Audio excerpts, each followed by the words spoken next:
ನೇಪಾಳಿ ಭಾಷೆ ಪ್ರವಾಸ ಬಂದಂಥದ್ದು ಅಂತೇಳಿ ವಿಶೇಷವಾಗಿ ಜಂಜಿ ನೇಪಾಳ ಅದೇ ಕಾಲಕ್ಕೆ ಕೊಲಂ ನಮ್ಮ ಶ್ರೀಲಂಕಾ ಇದರಲ್ಲಿ ನಮ್ಮ ಏನು ಬಾಂಗ್ಲಾದೇಶದಲ್ಲಿ ಆದಂಥ ಎಲ್ಲ ಘಟನೆಗಳನ್ನ ನೆನಪಿಸಿಕೊಂಡ ಆ ದಿಶೆಯಲ್ಲಿ ಇಲ್ಲೂ ಆಗಬಹುದು ಹಾಗೂ ಸಾಧ್ಯತೆಗಳಿದ್ದಾವೆ ಅನ್ನೋಂಥ ಮಾತುಗಳು ಕೇಳಿ ಬರ್ತಾ ಇದ್ದಾವೆ.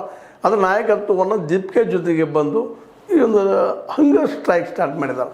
ಉಪವಾಸ ಸತ್ಯಾಗ್ರಹ ಆಮರಣ ಉಪವಾಸ ಸತ್ಯಾಗ್ರಹವನ್ನು ಸ್ಟಾರ್ಟ್ ಮಾಡಿದ್ದಾರೆ. ಅದರಿಂದಾಗಿ ಸಹಜವಾಗಿ ಮೋದಿ ಅವ್ರಿಗಾಗಿರ್ಬೋದು ಶಾರ್ ಅವ್ರಿಗಾಗಿರ್ಬೋದು ಒಂದು ಸ್ವಲ್ಪ ಪ್ರೆಷರ್ ಆಗ್ತಿರ್ಬೋದೇನೋ. ಆದರೆ ಅವ್ರು ಪ್ರೆಷರ್ ಆಗ್ತದಿಲ್ಲೋ ಗೊತ್ತಿಲ್ಲ. ಯಾಕಂದ್ರೆ ಕಳೆದ ದಿನಗಳಲ್ಲಿ ರೈತರು ಹೆಚ್ಚು ಕಡಿಮೆ 1 ವರ್ಷದವರೆಗೆ ಸ್ಟ್ರೈಕ್ ಮಾಡಿದ್ರು. ನಿಮಗೂ ಗೊತ್ತಂದು ನೋಡಿದ್ರಿ ನೀವು ಅದನ್ನು ಯಾವ ರೀತಿಯಾಗಿ ಅದನ್ನು ಏನಪ್ಪ ನೆಗ್ಲಿಜೆನ್ಸಿ ಮಾಡಿಕೊಂಡಾಗೆ ಒಂದಿಷ್ಟು ಒಪ್ಕೊಂಡಂಗೆ ಮಾಡಿ ಆ ಒಂದು ಮೂಮೆಂಟ್ ಏನಿರ್ತಲ್ಲ ಆ ಮೂಮೆಂಟನ್ನು ಸಮಾಪ್ತಿ ಮಾಡಿದಂಥ ಈ ಒಂದು BJP ಮತ್ತು ಮೋದಿಯವ್ರಿಗೆ ಇದು ಇವತ್ತು ಒಂದು ರೀತಿ ಮಗ್ಗಲು ಮುಳ್ಳಾಗಿ ಕಾಡ್ತಾ ಇದೆ ಅಂತ. ಯಾಕಂದರೆ ಇಲ್ಲಿರೋರೆಲ್ಲ ಯುವಕರು ಅಂತ. ಈ ದೇಶದ ಹೆಚ್ಚು ಕಡಿಮೆ 60 65 70 ಕೋಟಿ ಸಮೀಪ ಯುವಕರಿದ್ದಾರೆ. ಅವ್ರಿಗೆಲ್ಲ ಈ ಒಂದು 17-18 ವರ್ಷದಿಂದ 30 ಒಳಗೆ ಹೊರಗೆ ಇರುವಂಥವ್ರು. ಇವರೆಲ್ಲರೂ ಏನಪ್ಪ ಮೇನ್ ಸಮಸ್ಯೆ ಏನು ಎದುರಿಸ್ತಾ ಇದ್ದಾರೆ ಅಂದ್ರೆ ಜಾಬ್, ಉದ್ಯೋಗಗಳು. ಮತ್ತು ಉದ್ಯೋಗ ಪರೀಕ್ಷೆ ನಡೆಯೋದ್ರಲ್ಲಿ ಸಹಿತ ಪೇಪರ್ ಲೀಕ್. ಹೀಗಾಗಿ ಅವ್ರು ತಮ್ಮ ಭವಿಷ್ಯದ ಬಗ್ಗೆ ಕನಸುಗಳನ್ನು ಕಾಣೋದನ್ನು ಬಿಟ್ಟಂಗೆ ಆಗೋಗ್ಬಿಟ್ಟದು. ಒಳ್ಳೊಳ್ಳೆ ಗ್ರ್ಯಾಜುಯೇಟ್ ಆಗಿದ್ದಾರೆ, ಡಬಲ್ ಡಿಗ್ರಿ ಹೋಲ್ಡರ್ ಇದ್ದಾರೆ, ಹೈಯರ್ ಎಜುಕೇಷನ್ ಮಾಡಿದವ್ರು ಇದ್ದಾರೆ, ಎಲ್ಲ ಮೂಮೆಂಟ್ದಲ್ಲೇ ಕಲೀಲಿಕ್ಕೆ ಬಂದಂಥವ್ರು ಇದ್ದಾರೆ, ನೀಟ್ ಪರೀಕ್ಷೆ ಕೂತಂಥವ್ರು ಇದ್ದಾರೆ. ಈಗಾಗಲೇ 23 ಲಕ್ಷ ಜನ ನೀಟ್ ಕೂತ್ಕೊಂಡು ಆ 23 ಲಕ್ಷ ಜನ ಇವತ್ತು ವಿರೋಧಿಗಳಾಗಿಬಿಟ್ಟಿದ್ದಾರೆ. ಇವತ್ತು ಎಕ್ಸಾಮ್ ಸರಿಯಾಗಿ ನಡೆಸ್ಲಿಕ್ಕೆ ಆಗ್ತಾಯಿಲ್ಲಪ್ಪ. ಅದಕ್ಕೆ ಧರ್ಮೇಂದ್ರ ಪ್ರಧಾನ್ ರಾಜೀನಾಮೆ ಆಗಲೇಬೇಕು ಅಂತ ಹಠ ಹಿಡ್ಕೊಂಡ ಇಲ್ಲಿ ಹೋರಾಟ ನಡೆಸಿದಾರೆ. ದೇಶದ ಪ್ರತಿಯೊಂದು ದೊಡ್ಡ ನಗರಗಳಲ್ಲಿ ಕಾಣ್ತಾ ಇದೆ. ಸ್ವತಂತ್ರವಾದ ಮೀಡಿಯಾಗೆ ಬೇಕಾಗಿರುವುದು ಸ್ವತಂತ್ರ ಧ್ವನಿ.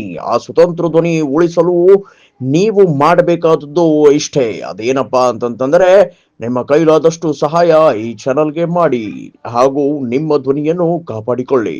ಯಾಕಂದ್ರೆ ಇವತ್ತು ನೀಟ್ ಎಕ್ಸಾಮ್ ಆಗಲಿ ಒಂದು 5 ಎಕ್ಸಾಮ್ಗಳು ಪಟ್ಟಿ ಮಾಡಿದ್ದು ನಿಮಗೆ ಗೊತ್ತದೆ. ಈಗ ಅಲ್ಲಿಂದ ರಾಹುಲ್ ಗಾಂಧಿ ಅವರು ಕೋಟಾದಲ್ಲಿ ಅದನ್ನು ಹೇಳ್ತಾರೆ 5 ಕ್ಷೇತ್ರಗಳಲ್ಲಿ ನಮ್ಮವ್ರು ಹೆಚ್ಚು IIM, IIT, LLB, ಮುಂದೆ ಆ ನಂತರ ಈ ಮೆಡಿಕಲ್ ಲೈನ್ MBBS, ಅದೇ ಕಾಲಕ್ಕೆ BE ಇಂಜಿನಿಯರಿಂಗ ಇವುಗಳಲ್ಲಿ ನಮ್ಮ ಜನ ಹೆಚ್ಚು ಹೋಗ್ತಾ ಇರ್ತಾರೆ. ಇಲ್ಲೇ 1,000ಕ್ಕೆ ಬರೀ 12 ಜನರಿಗೆ ಮಾತ್ರ ಅವಕಾಶ ಇರ್ತದೆ ಅನ್ನುವಂಥ ಮಾತು ಹೇಳುವ ಮೂಲಕ ಇನ್ನುಳಿದ ಕ್ಷೇತ್ರಗಳಲ್ಲಿ ಸಹಿತ ಹೋಗ್ಬೋದು. ಅದರಲ್ಲಿ ಉದ್ಯೋಗಗಳು ಇಲ್ಲ ಅನ್ನೋ ಕಾರಣಕ್ಕಾಗಿ ಇವತ್ತು ಇಡೀ ಜನ ಇವತ್ತು ಈ ಯಂಗ್ ಜನ್ರೇಷನ್ನ ಹೋರಾಟಕ್ಕಿಳಿದ್ದಾರೆ, ಬೀದಿಗೆ ಬಂದಿದ್ದಾರೆ ಅನ್ನುವಂಥ ಮಾತನ್ನು ಹೇಳುವ ಮೂಲಕ ಅದ್ರ ಜೊತೆಗೆ ಪೇರೆಂಟ್ಸ್ಗಳು ಬದುಕಲು ಸಹಿತ ಹೇಳಿಬಿಟ್ಟಿದ್ದಾರೆ. ತಂದೆ ತಾಯಿಗಳದು ಯಾವ ರೀತಿಯಾಗಿ ಒದ್ದಾಡ್ತಾ ಇದ್ದಾರೆ ಕಲಿಸೋದ್ರಲ್ಲಿ, ಅದರಲ್ಲೂ ಮಿಡಲ್ ಕ್ಲಾಸ್ದವರು.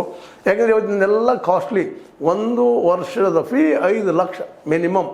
ಈ ಒಂದು ನೀಟ್ಗೆ ಆಗಿರ್ಬೋದು ಅಥವಾ UPSC IAS ಆಗಿರ್ಬೋದು ಅಥವಾ ಇನ್ನುಳಿದ ಯಾವುದೇ ಸ್ಪರ್ಧಾತ್ಮಕ ಪರೀಕ್ಷೆಗಳ ಸಲುವಾಗಿ ನಾವು ಪ್ರಯತ್ನ ಮಾಡಿದರೆ ಕೋಟಾ ಆಗಿರ್ಬೋದು, ಇಲಾಹಾಬಾದ್ ಆಗಿರ್ಬೋದು, ಅಂದ್ರೆ ಪ್ರಯಾಗ್ರಾಜ್ ಆಗಿರ್ಬೋದು, ದಿಲ್ಲಿ ಆಗಿರ್ಬೋದು, ಕಲ್ಕತ್ತಾ ಆಗಿರ್ಬೋದು, ಮದ್ರಾಸ್ ಆಗಿರ್ಬೋದು, ಬೆಂಗಳೂರು ಆಗಿರ್ಬೋದು, ಎಲ್ಲಿ ಹೋದರೂ ಸಹಿತ ಒಂದು ಮಿನಿಮಮ್ ಒಂದು ವರ್ಷಕ್ಕೆ 4-5 ಲಕ್ಷ ರೂಪಾಯಿ ಖರ್ಚು ಬರ್ತದೆ. ಅದನ್ನೆಲ್ಲ ಖರ್ಚು ಮಾಡಲಿಕ್ಕೆ ಸಾಧ್ಯ ಮಾಡ್ಕೊಂಡು ಏನೋ ಉದ್ಯಾನ ಮಾಡ್ತಾರೆ. ಕೊನೆಗೆ ಬಂದಿದ್ದು ಪೇಪರ್ ಲೀಕ್ ಆದ ತಕ್ಷಣ ಅವ್ರು ಏನು ಮಾಡಬೇಕು? ಯಾಕಂದರೆ 1200 ಸೆಲೆಕ್ಷನ್ ಅವರು ಅದು 12 ಮಂದಿ ಒಳಗೆ ಅಪ್ರಾಮಾಣಿಕರು, ದುಡ್ಡು ಕೊಟ್ಟವರು ಮತ್ತು ಅವ್ರು ಸೇರಿಕೊಂಡ್ರೆ ಮತ್ತು ಪಾಪ ಉಳಿತೇನೆ ಇವ್ರಿಗೆ 12